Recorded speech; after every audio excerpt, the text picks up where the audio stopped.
साधारण को असाधारण बनने में वक्त लगता है।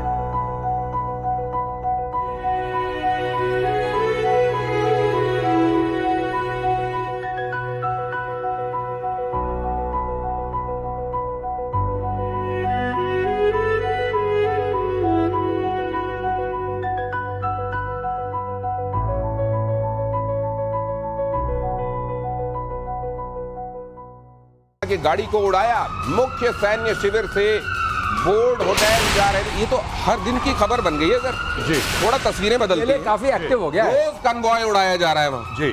अच्छा, ये मैंने देखा है, आई एम वेरी सरप्राइज्ड, ना इनके पास कोई रोड ओपनिंग होती है वहां पे।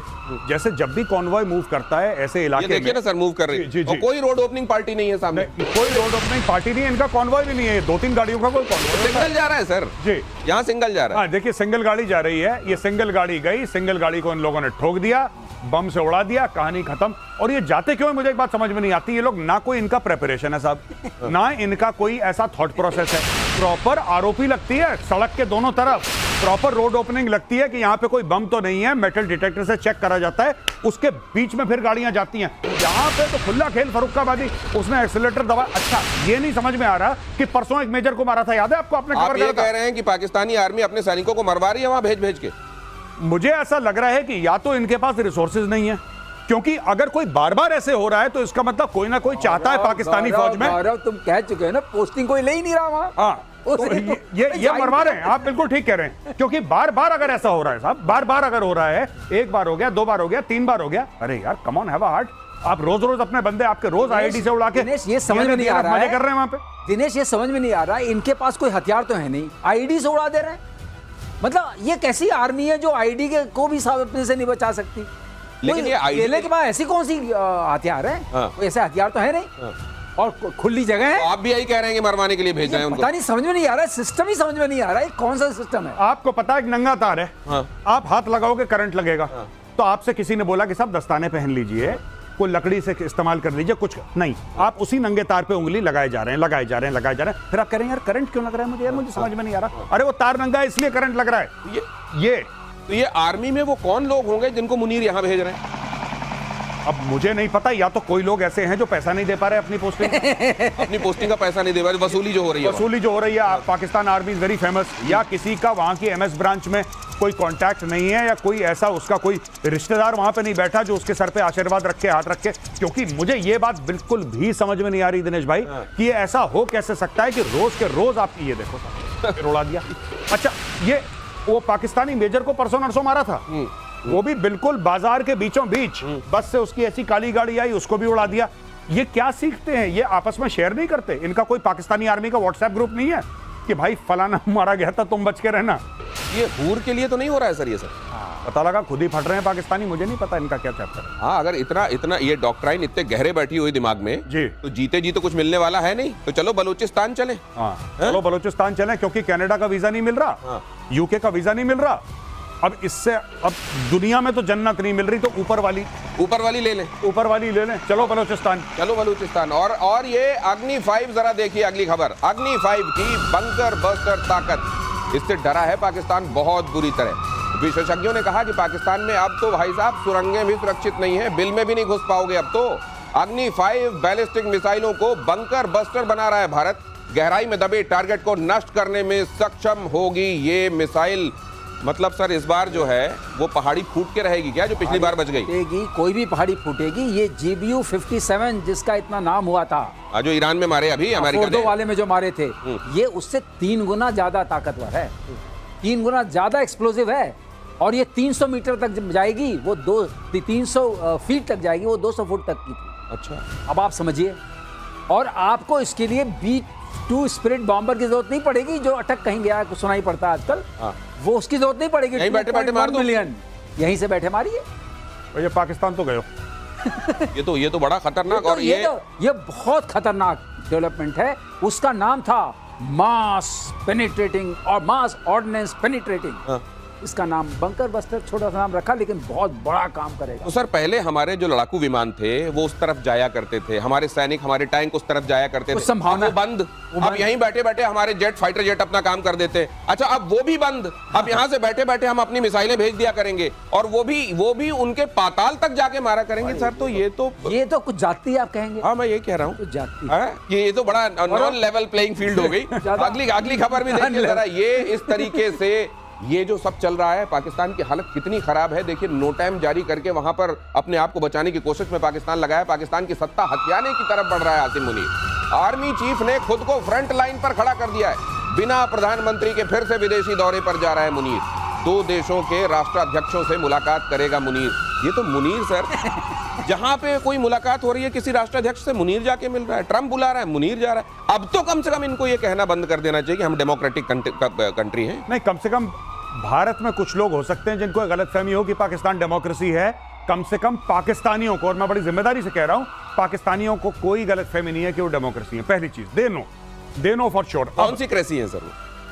वो मुझे लगता है कि कोई ऑटोक्रेसी और मिलिट्रोक्रेसी के बीच का कोई हाइब्रिड है। एक क्रेसी कहलाती है मिली जुली डेमोक्रेसी। अच्छा। जैसे मुशर्रफ के टाइम में थी। मुशर्रफ का प्लेबुक क्या था? प्रेसिडेंट बन गया, चीफ भी रहा, सारी सत्ता उसके हाथ में, लेकिन इलेक्शन करा के प्राइम मिनिस्टर बनाया। अच्छा, तो ये जो एम्बिग्यूटी है सर, ये और कितनी आगे जाएगी? नहीं, एम्बिग्यूटी नहीं। मैं आपको एक बात दिनेश भाई बताता हूं, बड़ी इंटरेस्टिंग, कि ये हो क्यों रहा है। ये जानना जरूरी है दर्शकों के लिए। ये इसलिए हो रहा है क्योंकि आसिम मुनीर, देखिए, 1 सिंगल विंडो क्लियरेंस कहते हैं। सिंगल विंडो क्लियरेंस, अगर आपको पाकिस्तान में काम करवाना है, आसिम मुनीर से बात करो, कहानी खत्म। कोई पार्लियामेंट नहीं, कोई कमेटी नहीं, कोई फाइल नहीं, कोई दस्तखत नहीं, कोई ब्यूरोक्रेसी नहीं, कोई रेड टेप नहीं, कुछ नहीं।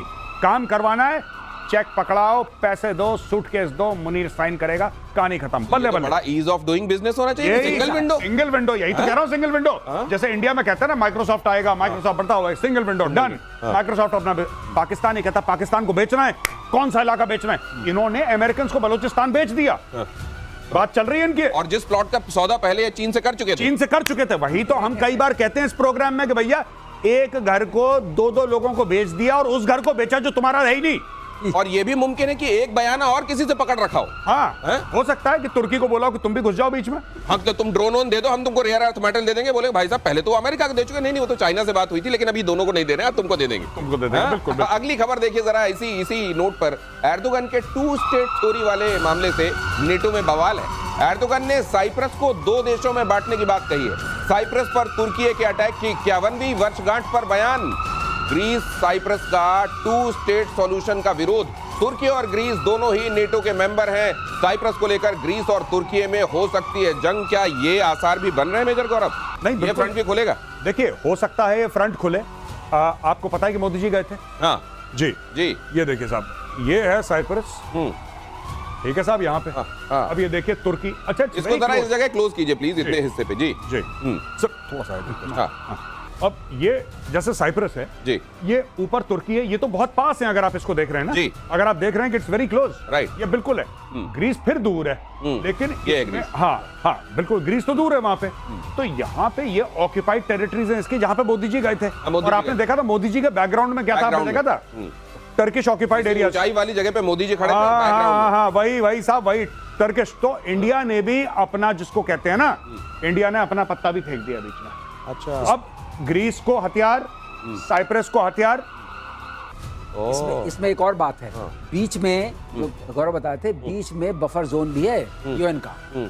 यूएन फोर्सेस हैं बीच में, दोनों के बीच में। और सारा झगड़ा जो है इसके आसपास की जो टेरिटरी है सी वाली, जिसमें कि बहुत ऑयल। सर, यूनाइटेड नेशंस जब आप कहते हैं ना सर, तो यूनाइटेड नेशन सिक्योरिटी काउंसिल जब पाकिस्तान को कह सकती है तुम आतंकवाद संभालो, बिल्ली से कह सकती है तुम दूध के भगवानों की रक्षा करो, जब चोर से कह सकती है जाओ तुम थाना बचाओ, तो फिर यूनाइटेड नेशन पे मुझको बहुत एतबार नहीं होता। लेकिन यह खास बात यह कि ग्रीस को यहाँ के तेल भंडारों का इसके थ्रू एक्सेस मिलती है। अच्छा। तो ग्रीस का ये इंटरेस्ट परमानेंट है। तो ग्रीस का इंटरेस्ट यहाँ पर तेल भंडार को लेकर है। तुर्की भी यही चाहता है, यहीं पे तेल, और यहाँ पे भी है तेल का खेल। लेकिन अब इस तेल के खेल में तेल का खेल हर जगह करता है मेल जोल। लेकिन यहाँ पर सर पाकिस्तान का एक तरीके से प्रभाव तुर्की की वजह से देखा जाता है। इस तरफ भारत ने भी स्पष्ट कर दिया है कि अब भारत अगर वहां पे पाकिस्तान रोल प्ले कर रहा है तो भारत भी हम इस कैंप में रहेंगे। ग्रीस को स्ट्रेंथन इसीलिए किया जा रहा है और ग्रीस के साथ हमारी शायद डिफेंस कुछ अंडरस्टैंडिंग्स भी बन रही है। जी, हम लोग हथियार भी दे रहे हैं, बहुत सारे हथियार हमने ग्रीस को दिए, हम ग्रीस को और पिच कर रहे हैं, आप और हथियार लीजिए। And same with Cyprus also. Okay, तो आइए अब इस खबर की तरफ बढ़े। एक पड़ोसी की बात हमने कर ली, जरा उधर क्या चल रहा है वो भी देखिए आप। तुर्की के इन्फ्लुएंस में वो भी आ रहा है, शायद उम्मत वाली बात है। बांग्लादेश बढ़ा रहा है हथियारों का जखीरा। एयरफोर्स और नेवी चीफ के साथ पहुंचे, नेवी चीफ साथ साथ पहुंचे तुर्की। चीन को छोड़कर तुर्की के हथियार पर अब जोर दिया जा रहा है। तो टैंक, रॉकेट खरीदे जाने पर चर्चा होगी। ऑपरेशन सिंदूर में तुर्की के हथियार फुस साबित हो चुके हैं, लेकिन बांग्लादेश अब तुर्की का रुख कर रहा है। नहीं तो चीन के भी तो फुस हो गए। आपको पता है उन्होंने कितनी नेवी की वेसल्स दी? 2-3। अभी 8-9 महीने पहले एक रिपोर्ट आई थी इंटरनेशनल मीडिया में, बीबीसी ने भी कवर करा कि साहब इनके जहाज तो काम ही नहीं कर रहे। बांग्लादेश ने रिक्वेस्ट करा चाइना से कि बॉस एक बात बताओ, तुमने माल बेचा था, ये माल तो काम नहीं कर रहा। चाइना ने बोला ये माल काम करेगा, उसके लिए अलग से पैसा देना पड़ेगा। कह रहे हैं अरे ये तो हमने खरीदा था, तुमसे पूरे पैसे दिए थे, बांग्लादेश ने पैसे दिए। उसने बोला नहीं, तुमने चीज खरीदने के पैसे दिए थे, चलने के पैसे अभी तक नहीं दिए, चलने का अलग पेमेंट है बॉस। तो ये अब परेशान हो गए बांग्लादेशी। अब ये पहुंचे तुर्की में और ये कुछ नहीं होगा इनका, मैं बता रहा हूँ। थोड़ा बहुत कुछ चुप चुप करेंगे ये लोग और कुछ नहीं करना। ये दोनों इनके जो चीफ चूप गए हैं, डीए बनाने के लिए गए, जो डियरनेस अलाउंस मिलता है ना सरकारी नौकरी, यहीं से मैं पकड़ूंगा खेल को। हाँ यहीं से पकड़ूंगा। जी। आप देखिए आ क्या रहा है, तोप आ रहे हैं, टैंक आ रहे हैं, राइफलें आ रही हैं, एक आध बीच में कुछ छोटे मोटे वो है ड्रोन शोन, लेकिन गया कौन है? आर्मी चीफ गया, एयरफोर्स चीफ गया है, नेवी चीफ गया सर लेकिन इन दोनों काम क्या है वहाँ? अरे जाना चाहिए आर्मी चीफ को। एक तो ये कि इनको क्यों जाना ये चाहिए? हाँ ये कर क्या रहे हैं वहाँ? अगले साल इलेक्शन होने वाला है। आर्मी को कीपिंग ऑन पॉजिटिव साइड, उनुस भाई कह रहे हैं कि भाई इनको जरा साथ रखो, ये मेलजोल की बात है, इनको जरा भेज के लोगों के यहाँ और डील में फंसा करके इनको फिट रखो। अच्छा, ये फिट रखने वाली योजना में चल रहा ये है कि चाइना के फुस हो गए, टर्की के पास ड्रोन के अलावा देने के लिए कुछ खास है नहीं। अगर यूनुस वहां बैठे हुए हैं और अमेरिका के बिठाए हुए बैठे हुए, तो अमेरिका से क्यों नहीं हथियार मांग लेते? थोड़े से ये भी आप लोगों से समझूंगा, लेकिन उससे पहले नॉर्थ कोरिया का सुप्रीम लीडर किम जोंग बनाएगा महाविध्वंसक युद्धपोत। 5000 टन वजनी युद्धपोत बनाने का ऐलान। 10 अक्टूबर 2026 तक युद्धपोत रेडी करने का आदेश। किम जोंग के ऐलान से कोरियाई प्रायद्वीप में टेंशन। साउथ कोरिया का दावा, रूसी सहयोग से युद्धपोत बना रहा है किम जोंग उन। ये किम जोंग उन भी सर कोई बड़ी चीज है। 5000 टन कुछ बड़ी चीज नहीं है। ऐसे भारत के पास पता नहीं दर्जनों पड़े हैं 5000 के, तो 5000 से ज्यादा के राधर, तो 5000 इज नथिंग। बट यस, ये अपनी कैपेबिलिटीज बढ़ा रहा है। देखिए ना, बात ये है कि आप जब कैपेबिलिटीज बढ़ाएंगे, रशिया से मदद लेंगे, चीन से मदद लेंगे, किस दिन के लिए? हो सकता है एक दिन ये बोले कि साहब, लोग कहते हैं ना कि